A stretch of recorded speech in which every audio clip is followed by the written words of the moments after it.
Over the years, our kids have had a lot of illnesses. 6 kids means a lot of childhood sniffles and coughs. And when our kids weren't feeling well, it affected our entire home. Luckily, some clever guys in Brisbane have come up with the perfect solution: Rehydrate. Rehydrate are delicious drinks that rehydrate up to 3 times faster than water alone, packed with essential electrolytes. Rehydrate is one of the few rehydration products that is safe for all ages. Stock up at Coles and be prepared whenever illness strikes. Is acceptance going to bring out the best in your child, or is rejection and judgment going to bring out the best? It's the Happy Families Podcast. It's the podcast for the time-poor parent who just wants answers now. Hello, this is Dr. Justin Coulson. I'm the dad to 6 kids and the author of 6 books about raising happy families. Here with my wife and podcast partner, life partner, and mum of our 6 children as well, Kylie, Mrs. Happy Families. I've been having a conversation this week. You're sounding ominous. What have I done now? I've just it's in your tone. I've done something, haven't I? Well, I was having a conversation with someone and they alluded to the fact that you didn't think I'd make a very good co-host. Is this true? You were talking to our executive producer, Craig Bruce. This is true. Well, it's not exactly yes. Well, no. Can I explain? Explain away. It's very hard for me to explain it. I'm so glad that you're my co-host is what I would say. Oh, you can say that now. So okay, so I've got a background in radio. I've spent a decade in radio before I went to school and got my PhD. My undergrad and my PhD, et cetera, and because I've got a background in radio and I love the podcast so much, and you don't have a background in radio and you've not been a presenter or anything like that before, I just didn't think that. Plus, we've got 6 kids and you're busy, and I just thought. You're looking at me. I'll stop digging. I'm so glad that you're my co-host. I think it's going great. I really love what we're doing with the podcast, and I love being able to spend time with you each day. Did I get out of that okay? Oh, just. This is why you're so good. You let me off. You let me off so easily. You'd like me to be harder on you? No, not at all. I'm just saying I think we're good together. I think we're great together. I think we're awesome together. And I've loved this space that we're in. But what I've loved more is that it would seem our community loves us as well. Because in the last few weeks, Justin, we've had some really, really exciting numbers come through. Yeah, I didn't know that you were going to bring that up, but we've got our numbers have more than doubled in terms of listeners. So a big thank you to you, Mrs. Happy Families, for making people now you're just sucking up. Like listening to the podcast even more. And for those of you who are listening, we're so grateful that you're listening. It's huge. More than twice the number of people listening to the podcast now than even 2 weeks ago. So it's just really exciting for us, not just because our numbers have increased but it's not coming off a low base either. We had tens of thousands of listeners and it's more than doubled. So I mean it's very exciting. It is very exciting. So what are we talking about today in this highly anticipated, very, very popular parenting podcast about raising happy families? Well, tonight's our last night of book club.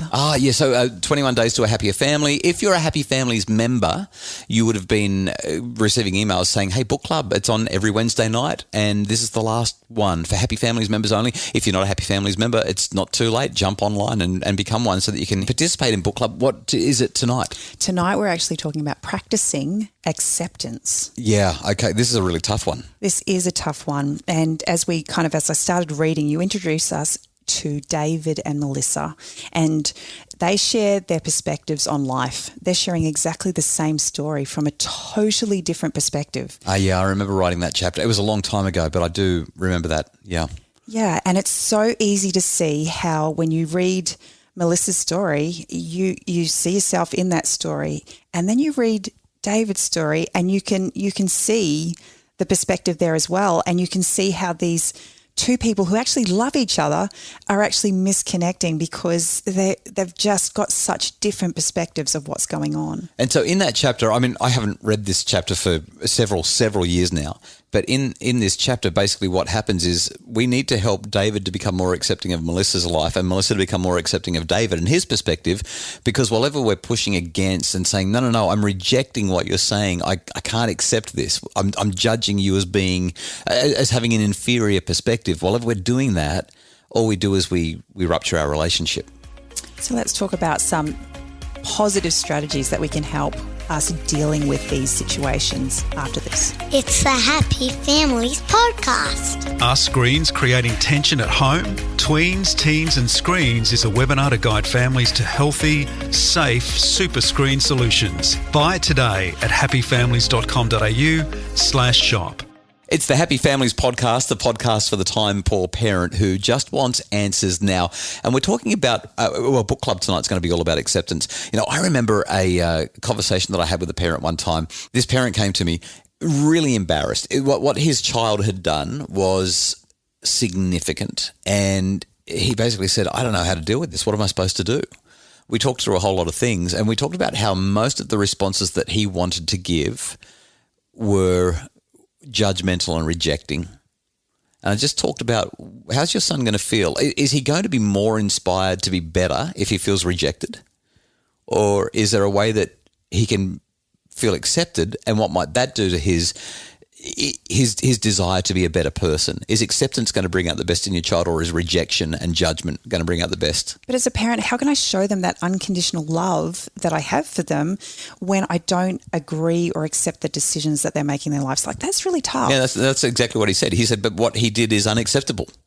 What my child has actually done is completely unacceptable. And I don't want to be seen condoning what they're doing. Yeah, but we can accept our child without accepting what they've done.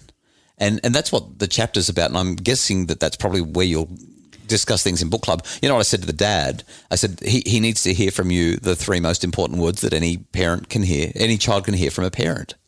And he looked at me and rolled his eyes and said, I'm supposed to tell him that I love him. I said, no. Well, yes, but they're not the three most important words. It's no matter what. No matter what. Yeah. I love you no matter what. You can make the biggest mess ups in the world. You can become an absolute embarrassment to everybody. But no matter what you do, I will love you.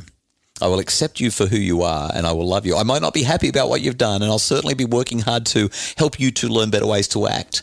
But it's not ever going to come across that I'm rejecting you or that I'm unhappy about who you are as a person.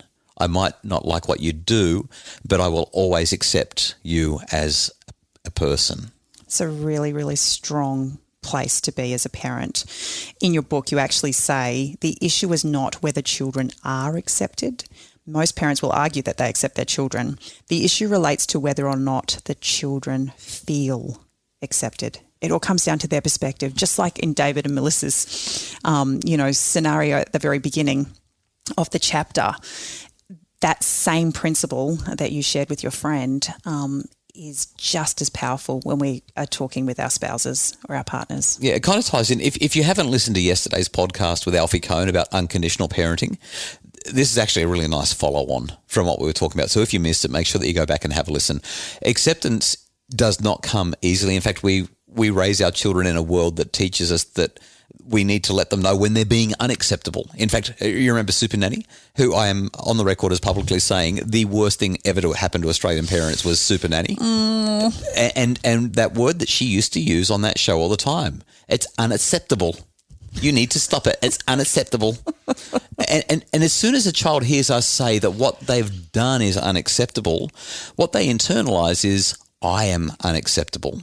Yeah. They feel rejected rather than accepted. They feel unworthy. Their self-esteem takes a battering. And eventually, as they get older, they go find people who find their behavior completely acceptable.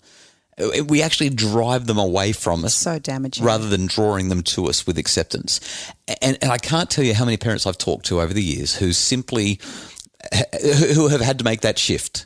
Their children have done all sorts of things that have transgressed their standards or their values or their principles or their family rules, or, this is the way we do things, and the kids have gone exactly the opposite. And it's not until they've said, I just need to accept that that's the decision you've made, and I need to love you no matter what. That's what draws the family back together. That's what makes the family feel like they can be whole again. And I think it must be such a powerful place or platform to leave our children in, to allow them, number one, to have that knowledge. You love them no matter what. And where do they go from there? If they feel loved and accepted, what's their next move going to be? Well, my favourite thing to say after I've told my kids that I love them no matter what, our kids, I should say, that I love them no matter what. What? I love to say to them, and I believe in you. It's huge. especially when they've made a mistake. When they've made a mistake, to know that they have unconditional love and I believe in them. What I'm saying is, I know that next time you're in that situation, you'll choose better because we've had this conversation. When we accept them no matter what, we draw them to us. And that's what we want, right? As parents, we want to be able to influence them better. So that's the take-home message. Love them no matter what and tell them that you believe in them. And come to book club tonight. I love it. And even though you didn't think I was going to be an awesome co-host, I still know and still knew that you loved me no matter what. And I believe in you. You do. Okay. Thank you so much for listening to the podcast. If you enjoy what we do on this podcast, we would love for you to go to Apple Podcasts and leave a rating and review. When you do that, other people get to find out about the podcast. And obviously people have been doing it because Mrs. Happy Families has identified since she came on board, our numbers have more than doubled. We are so grateful that you're enjoying it. Please, like I said, the ratings and reviews make such a huge difference, and that's our goal. We want to help as many people as we can.